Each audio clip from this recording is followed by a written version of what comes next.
Welcome back, and today we're talking about Sword Art Online, the War of the Underworld, episode 14. So like always, let's just jump into it.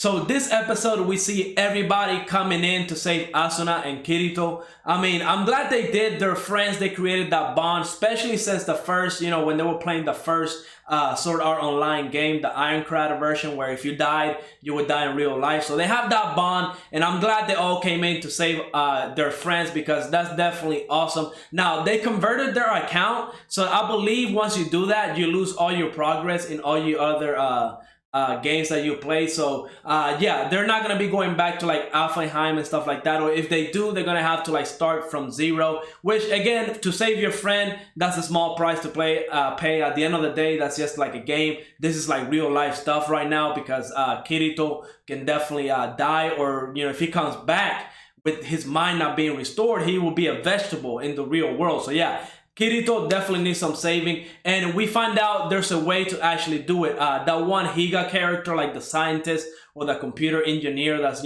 coding everything. Yeah, he found out that whenever like Asuna and Lifa, I believe, showed up and saw Kirito, that he reacted, his wavelength started reacting to them. So he's gonna use their floodlight to essentially restore Kirito's memory. It's a great plan, but I kind of saw it coming from like a mile away. I kind of guessed that they were gonna use Kirito's friends, their memories, in order to restore like the missing pieces that he has in his head. So yeah, we know Kirito's gonna be coming back. We found out in the trailer and stuff like that. But really, the big moment in this episode was definitely the fight between Bercouli and the Emperor. Now, this fight, the animation was great. It was amazing. I mean, the fight was truly amazing. I was in awe watching this fight, because we got to see Bercouli with a missing arm, bleeding everywhere. He had a plan. And I'm glad he achieved it. We got that dragon coming in, defying his orders, right? He made a point saying that the dragon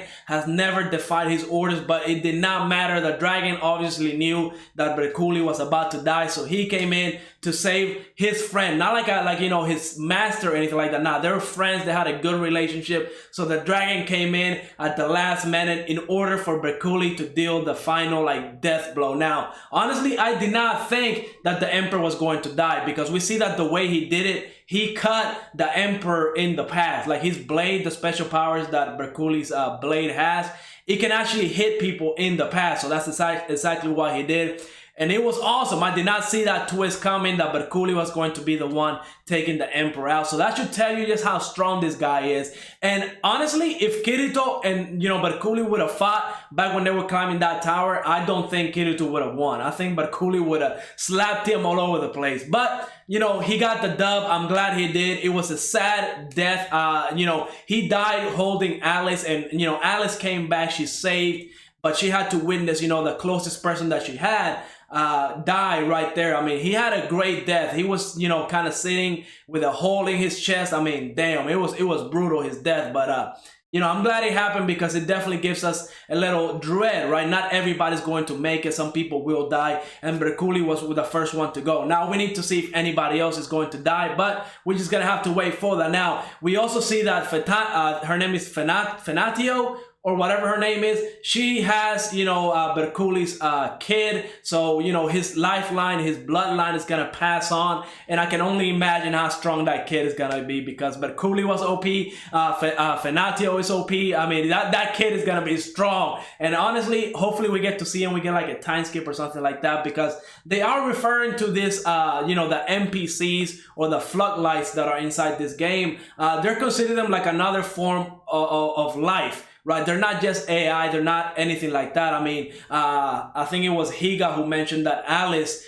due to interacting with Kirito, she was able to change to a new life form. So yeah, while they're existing inside like a video game, they're still gonna be considered like a new form of life form, like an AI kind of life form. So yeah, hopefully they don't just turn the power off and kill everybody in there. Hopefully they figure out a way, because we see when the characters from the real world and the characters from like the game are interacting with each other, they're like humans, you know, they actually behave like humans, so you would not be able to tell the difference. So hopefully they never turn those, you know, floodlights off, because it will be like genocide almost, even though they're inside this game. But yeah, this episode was definitely great. At the end of it though, they definitely dropped a big bombshell with the Emperor. Yeah, he got destroyed by Bercouli, but he has another account that he is converting over in order to get back into the Underworld. And I'm pretty sure that account is gonna be crazy, because we know that Emperor guy, I forgot his name, but he's like a murderer. He likes to kill people, and obviously he can't go around in the real world